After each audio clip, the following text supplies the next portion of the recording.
வேணா பாருங்களேன், எலெக்ஷன் முடிஞ்ச கையோடி விஜய் அவர்கள் எங்கேயாவது டூருக்கு போயிடுவார். இவரை நம்பியா நீங்க ஓட்டுலாம் போட போறீங்க அப்படின்னு சொல்லி ஒரு கூட்டம் கூடுனாங்க, சொன்னாங்க. இப்போ எலெக்ஷன் முடிஞ்சிச்சு, என்ன வேணாலும் பேசலாம்ல. ஏன்னா இதை நம்பி இனிமேல் மக்கள் ஓட்டுக்கள்லாம் போட மாட்டாங்க. ஓட்டுகள் போடுற வேலையெல்லாம் முடிஞ்சிருச்சு. அடுத்த 5 வருஷத்துக்கு மக்களுக்கு அங்கே வேலை கிடையாது. அரசியல்வாதிகளுக்கும் அரசுக்கும் தான் வேலை. அப்படி இருக்கக்கூடிய அந்த மக்கள் உணர வேண்டியது என்ன அப்படின்னு ஒன்று இருக்கு பாருங்க. இனி உணர்ந்து என்ன பிரயோஜனம் அப்படின்னு சொல்லி நீங்க கேட்கலாம். சூரியன் மறைந்த பிறகு, கண்கட்ட பிறகு சூரிய நமஸ்காரம் எதுக்கு அப்படின்னு சொல்லுவாங்க. எது எப்படியோ அதெல்லாம் பத்தி நம்ம தெரிஞ்சுக்கிறது அப்படிங்கிறது நம்முடைய கடமை. அதை சொல்லிக் கொடுக்க வேண்டியது என்னுடைய கடமை, அவ்வளவுதான். இது ஆழமான அரசியல் சதுரங்கம்.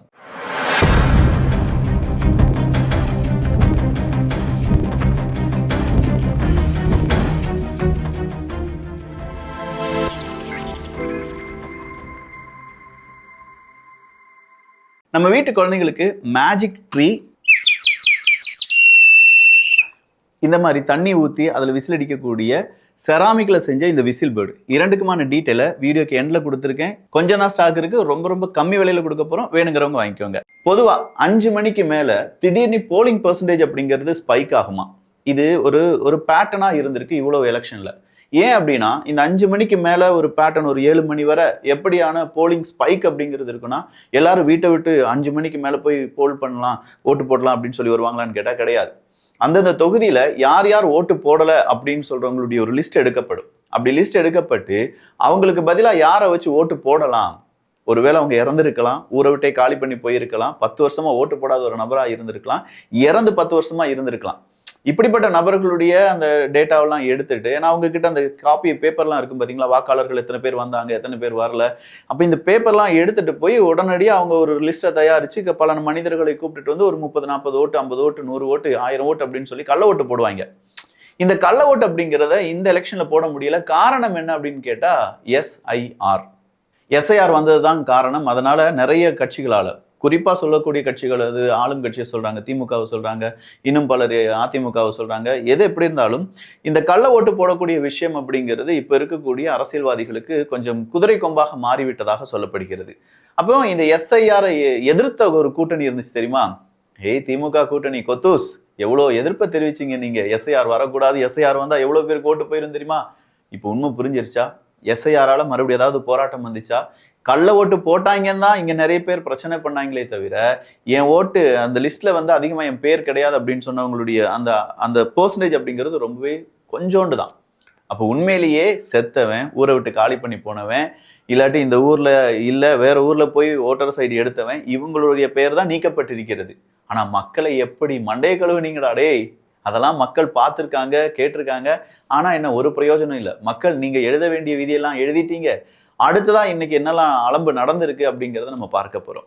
குறிப்பா உதயநிதி ஸ்டாலின் அவர்கள் அவங்களுடைய மனைவி, அவங்களுடைய குடும்பத்துடன் துபாய் கிளம்பி விட்டார். சின்னவர், ஐயோ இல்லை, துணை சிஎம், உதவி சிஎம்மா, டெப்யூட்டி சிஎம்மா, ஏதோ ஒரு சிஎம், துணை முதலமைச்சர் எங்கே போயிட்டாரு? துபாய்க்கு போயிட்டாருப்பா. ஏன் சார்? இங்கே வெயில் சார், சென்னையில் இருக்க முடியுதா? துபாய்க்கு போனால் அங்கே போய் கூலா ஏதாவது அரசாங்கத்துக்கெல்லாம் கிடையாது, அரசுக்காகவும் கிடையாது, அரசியலுக்காகவும் கிடையாது, அவருடைய குடும்பத்துக்காக, அவருடைய மனநலத்துக்காக, அவருடைய உடல் நலத்துக்காக அவர் என்ன செஞ்சிருக்காரு? துபாய் போறார். வெக்கேஷன் டைம்ல ஊர் போறது, டூர் போறதெல்லாம் என்னங்க பெரிய விஷயம் அப்படின்னு கேட்டா, கொத்தூசுக்கு இது பெரிய விஷயம். எப்போதுன்னா விஜய் அவர்கள் இந்நேரம் வெளியில போயிருந்தாருன்னு வச்சுக்கோங்களேன், ஐயோ பாத்தீங்களா இவனை நம்பி நீங்க ஓட்டு போட்டீங்களா அப்படின்னு சொல்லி அவரை தரைக்குறைவாலாம் பேசியிருப்பாங்க. இதே நேரத்தில் அண்ணாமலை அவர்கள் ஏதாவது வெளியூருக்கு போயிருந்தாங்கன்னா, பார்த்தீங்களா எலெக்ஷன்லாம் நிற்கல பாருங்க, காசு கிடைச்சிருச்சு, அண்ணாமலை அவர்கள் வெளிநாட்டுக்கு டூர் போயிட்டார் அப்படின்னு சொல்லிடுவாங்க. இப்படி வெளிநாட்டுக்கு டூர் போறத பிற தலைவர்கள் செஞ்சிருந்தாங்கன்னா அது பெரிய பொய்யும் புதட்டுமா வேற லெவல்ல பேசக்கூடிய கொத்தூஸ் இப்ப என்ன செஞ்சிருக்காங்க அப்படின்னு கேட்டா, சார் உதயநிதி ஸ்டாலின் சார், அவருக்கு என்ன, அவர்கிட்ட இல்லாத காசா, அவர் பாட்டுக்கு வெளியில போறாரு, துபாய்க்கு போறாரு, அவர் போய் சந்தோஷமா இருக்க போறாரு, உங்களுக்கு என்ன, அதான் எலெக்ஷன் முடிஞ்சிருச்சுல அப்படின்னு சொல்லுவாங்க. சரி, உதயநிதி ஸ்டாலின் அவர்கள் அங்கே போகிறது நமக்கு ஒன்றும் பிரச்சனை கிடையாது. அவர் பணம், அவருடைய பணம் அப்படின்னு நம்ம நம்புகிறோம். அவருடைய பணத்தில் அவர் போகிறாரு, அவர் என்ஜாய் பண்ண போகிறாரு. அப்போ நம்முடைய ஸ்டாலின் அவர்கள், சிஎம் சார் அவர்கள் எங்கே போகிறார் அப்படின்னு கேட்டிங்கன்னா, அவர் கொடைக்கானல் போகிறார். எங்க மகனே துபாய் போகும்போது அப்பா வேற எங்கேயாவது போகலாம்லான்னு கேட்டால் கிடையாது. பகுத்தறிவு, இங்கே இந்த பகுத்தறிவு நீங்கள் என்னன்னு புரிஞ்சுக்கணும். அவர் கடைசி 2 எலெக்ஷன் முடிஞ்ச உடனே நேராக இங்கே போயிடுவாங்க, கொடைக்கானல் போயிடுவாங்க. அப்போ கொடைக்கானல் போன அந்த எலெக்ஷன் எல்லாம் வெற்றி அப்படிங்கிறது ரொம்ப அபரிவிதமாக இருந்துச்சான். அதை ஃபாலோ பண்றாங்க, சென்டிமெண்ட்டை ஃபாலோ பண்றதுக்காக எங்க போறாங்க, இப்ப மறுபடியும் கொடைக்கானல் போக போறார் அப்படின்னு சொல்ல செய்தியை நான் சொல்லல, தினகரன் சொல்லியிருக்காங்க. தினகரன் ஊடகம் இதை வெளியிட்டிருக்கிறார்கள். ஏதோ நானா கற்பனையில இந்த செய்தியெல்லாம் சொல்லிட்டு இருக்கேன்னு நினைக்காதீங்க. உதயநிதி ஸ்டாலின் அவர்கள் துபாய்க்கு போனது இன்னைக்கு எல்லா மீடியாலையும் வெளியானது. இப்போ முதலமைச்சர் மு க ஸ்டாலின் அவர்கள் அடுத்ததா கொடைக்கானல் போக போகிறார் அப்படிங்கிற ஒரு செய்தியை தினகரன் வெளியில விட்டுருக்காங்க. சரி, இவங்கெல்லாம் போயிட்டாங்க. அப்போ இந்த வாக்குகள், வாக்காளர்கள், அந்த ஓட்டு பெட்டி இதெல்லாம் எங்கப்பா இருக்கு? அதாங்க நம்ம போட்டோமே பெட்டி. எல்லாருமே சொல்லுவாங்க பாருங்க, ஓட்டு இயந்திரத்தின் மீது எனக்கு நம்பிக்கை இல்லை. எப்போது சொல்லுவாங்க அப்படின்னு கேட்டீங்கன்னா, தோல்வி அடையும் போது இவிஎம் மிஷின் ஏதோ செஞ்சுட்டாங்க அப்படின்னு சொல்லுவாங்க. வெற்றி அடையும் போது மக்கள் கொடுத்த மகத்தான தீர்ப்பு அப்படின்னு சொல்லுவாங்க. இந்த முறை என்னென்ன கதைகள் வைத்திருக்கிறார்களோ நமக்கு தெரியாது. எல்லாத்தையுமே 4ஆம் தேதி நம்ம பார்க்க தான் போறோம். 4ஆம் தேதி 5ஆம் தேதி நிறைய பேர் கதறுவாங்க, கத்துவாங்க, சந்தோஷப்படுவாங்க, வெடி வெடிப்பாங்க, பட்டாசு, அது அப்படியே சாப்பாடு எல்லாத்துக்கும் ஃப்ரீ, இதெல்லாமே கொடுப்பாங்க. பட் யாருக்கு என்ன மாதிரியான ரிசல்ட் வர்றது அப்படிங்கிறத தீர்மானிக்கக்கூடிய சக்திகள் யார் அப்படின்னு கேட்டீங்கன்னா, இந்த 10 நாள் கேப் இருக்கு பார்த்தீங்களா, இதுல எவ்வளவு கள்ள ஓட்டு போடலாம் அப்படின்னு சொல்லி கொஞ்சம் பேர் சுத்திக்கிட்டு இருக்காங்க போல. எங்க 6 மணிக்கு போலிங் முடிஞ்சிருந்தானே சொன்னாங்க, இரவு 1 மணி வரை எங்கேயாவது போலிங் நடந்து பார்த்துருக்கீங்களா? திருச்சி கிழக்கு, என்னையா ஸ்டார் தொகுதி இல்ல, திருச்சி கிழக்கு தொகுதியில் பணியாளர்களே கதவை மூடி கள்ள ஓட்டு போட்டதாக குற்றச்சாட்டு. போலீசில் தாவேகா புகார். அந்த புகார் மட்டும் கிடையாதுங்க, அந்த வீடியோலாம் நீங்க பாத்தீங்கன்னா 80 பேர் அங்கே நிக்கிறாங்க 1 மணிக்கு. என்னையா இது 1 மணிக்கெல்லாம் ஓட்டு போட்டுட்டு இருக்காங்க, 7 மணிக்கெல்லாம் க்ளோஸ் ஆயிடும்னு சொன்னாங்க. சென்னையில வேணா ஒரு 2 மணி வரைக்கும் ஒரு எக்ஸ்ட்ரா டோக்கன் வாங்கினவங்களுக்கு மட்டும் ஓட்டு போடுறதுக்கான வசதியை செஞ்சு கொடுக்குறோம்னு சொன்னாங்க. 1 மணிக்கு போலீஸ் அங்க எல்லாருமே இருக்காங்க. யாராவது வீடியோ எடுத்தா போப்பா போப்பா அப்படின்னு சொல்றாங்க. எங்களை ஏன் சார் போக சொல்றீங்க, எவ்வளவு சார் காசு வாங்குனீங்க அப்படின்னு சொல்லி அங்க இருக்கக்கூடிய நபர்கள் கேட்கிறாங்க. சார் எவ்வளவு சார் வாங்குறீங்க சார்?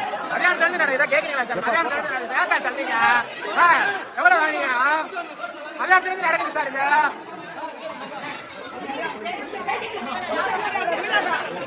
என்ன சார் போங்க போங்க, அவங்களுக்கு சொன்னீங்களா, அவங்களுக்கு சப்போர்ட் பண்ணீங்களா? எவ்வளவு வாங்குறீங்க, எவ்வளவு வாங்குறீங்க சொல்லுங்க, எவ்வளவு வாங்குறீங்க? தேர்தல் கமிஷன் ஐயா, உண்மையான தேர்தல் கமிஷன் தலைவர்கள் யாராவது இருக்கீங்க, அதிகாரிகள் இருக்கீங்கன்னா என்னன்னு கொஞ்சம் பாருங்கயா. இல்ல இப்படிலாம் எலெக்ஷன் நடந்து என்ன சார் இது அப்படின்னு சொல்ற தோணல் இருக்கா?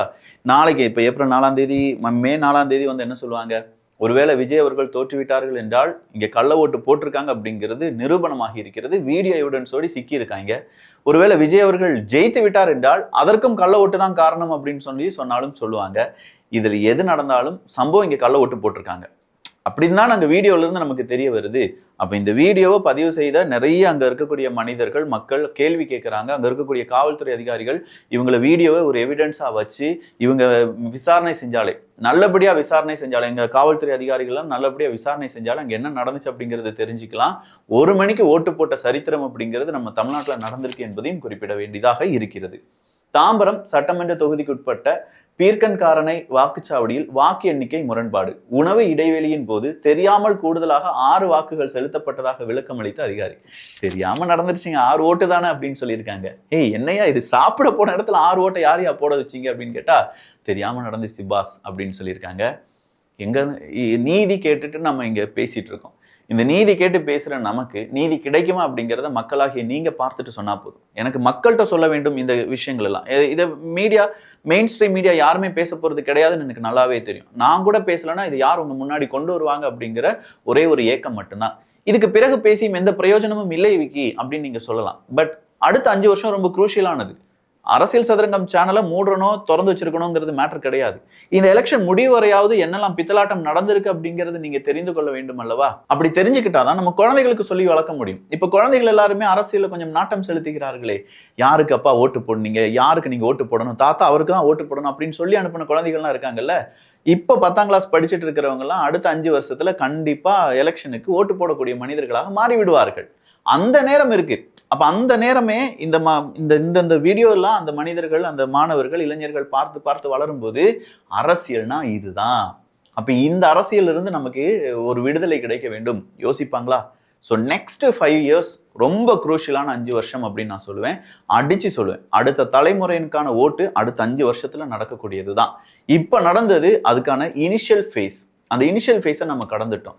அடுத்த நெக்ஸ்ட் 5 இயர்ஸ்ல ஆர்டிஃபிஷியல் இன்டெலிஜென்ஸ் உலகம், அதே மாதிரி இன்டர்நெட் உலகம், நம்ம காசுக்கு பணம் வாங்கினவங்க அவங்கெல்லாம் ஒரு விதம் அப்படி என்ன செஞ்சிருவாங்க, அவங்களுடைய வாழ்க்கை முடிந்து விடும். இல்லாட்டி இன்னும் கொஞ்சம் நபர்கள் இருக்காங்க அப்படின்னா அவங்களும் புரிந்து கொள்வார்கள்.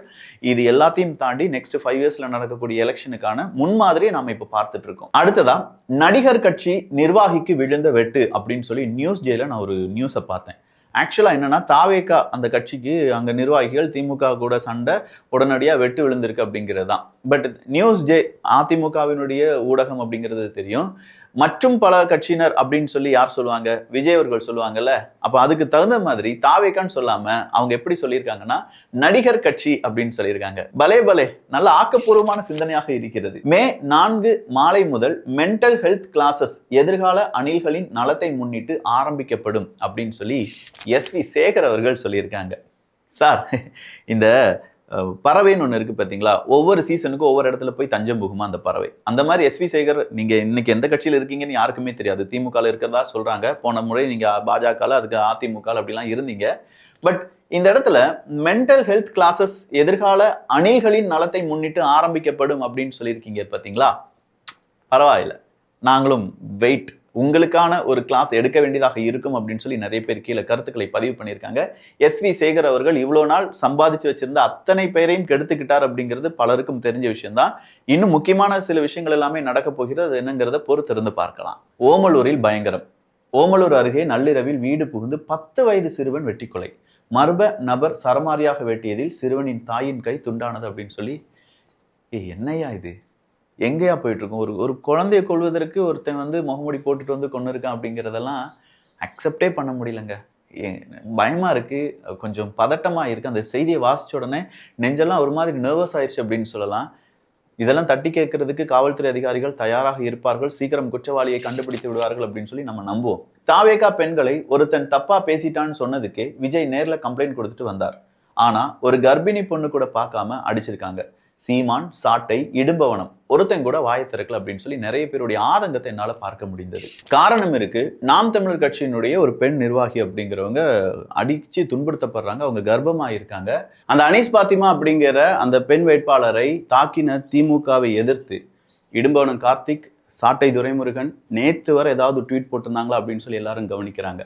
ஒரு ட்வீட் இல்ல, ஒரு கண்டன அறிவிப்பு கிடையாது. ஏதாவது எச்சரிக்கை பதிவு கொடுத்தாங்களா அப்படின்னு கேட்டா எதுவுமே கிடையாது. ட்விட்டர்லையும் சரி, இல்லாட்டி அவங்களுடைய வீடியோவானாலும் சரி, விஜய்க்கு எதிராக அவ்வளோ கொந்தளிக்கிறீங்களே சார், நாங்கள் இப்போ விஜயை பற்றியே நான் பேசலை. உங்கள் கட்சியில் இருக்கக்கூடிய ஒரு பெண் நிர்வாகிக்கு இப்படி ஒரு மிரட்டலும் அடித்து அந்த பெண் நாளைக்கு அந்த குழந்தையை சரியாக பெற்றெடுக்க முடியுமா அப்படிங்கிற ஒரு கேள்வியுடன் அவங்களுடைய எதிர்காலத்தை, அவங்களுடைய அரசியலினுடைய வீரியத்தை குறைப்பதற்காக இவ்வளோ பெரிய தாக்குதல் நடந்திருக்கு. இன்னைக்கு காலையில் வந்துக்கிட்டு அதுக்கான கண்டனத்தை தெரிவிக்கிறார் இடும்பவனம் கார்த்திக் அவர்கள்.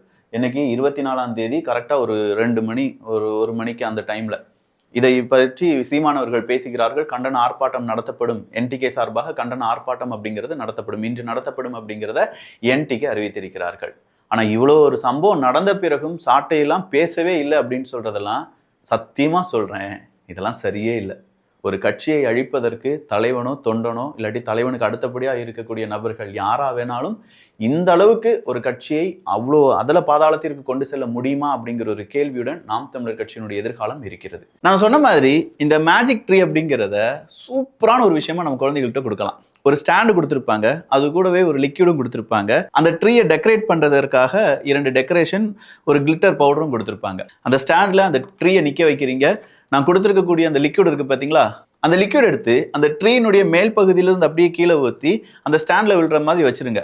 அடுத்த நாள் பார்க்கும்போது சும்மா பனிப்பொடியுடன் இருக்கக்கூடிய ஒரு மரத்தை நீங்கள் பார்க்கலாம். கிட்டத்தட்ட நம்ம வீட்டில் வச்சிருந்தாலும் ஒரு 3 மாதம் அப்படியே இருந்துச்சு. நீங்கள் ஆட்டாமல் அசைக்காமல் இருந்தீங்கன்னா சூப்பரான ஒரு ட்ரீ, அதுவும் பனிக்காலத்தில் இருக்கக்கூடிய ட்ரீ உங்கள் வீட்டில் இருக்கும். அதுக்கு நான் கேரண்டி. ஸோ இந்த மேஜிக் ட்ரீ ஒன்று. அடுத்ததா இந்த செராமிக் விசில் பேர்டு. இந்த மேஜிக் ட்ரீயை எனக்கு தெரிஞ்சு அமேசானில் ஒரு 200 ரூபா, 180 ரூபா, 350 ரூபாய்க்குலாம் வித்துட்டு இருக்காங்க. இந்த செராமிக் விசில் பேர்டை, சாதாரண கிளே விசில் பேர்டே 120 ரூபா, 150 ரூபா. செராமிக் அப்படிங்கிறப்ப ஒரு 150 ரூபான்னு வச்சுக்கோங்களேன். ரெண்டும் போட்டால் ஒரு 400 ரூபா வருது. ஆனால் கிட்ஸ் பெஸ்டியில் 99 ரூபா. சம்மர் ஆஃபர் 2 சேர்த்தே 99 ரூபா தான். வேணுங்கிறவங்க வாங்கிக்கோங்க. Limited stock. அரை மணி நேரத்தில் முடியுதா, 1 மணி நேரத்தில் முடியுதான்னு தெரியல. முதல்ல வாங்குறவங்களுக்கு வீட்டுக்கு வந்துடும், இல்லாதவங்களுக்கு இந்த ஆஃபர் மறுபடியும் வரப்போகிறது கிடையாது. ஸோ பை லிங்க் அப்படிங்கிறது கீழே டிஸ்கிரிப்ஷனில் இருக்குது, இல்லாட்டி ஃபர்ஸ்ட் கமெண்ட்ல இருக்குது, வாங்கிக்கோங்க. ஸோ இந்த ஒரு காணொலி பற்றி உங்களுடைய கருத்துக்கள் இங்கே வரவேற்கப்படுகின்றன. எல்லோரும் அரசியல் சதுரங்கத்தில் இணைந்திருங்கள். நல்லதை பகிர்ந்து நல்ல சமுதாயத்தை உருவாக்குவோம். நன்றி, வணக்கம்.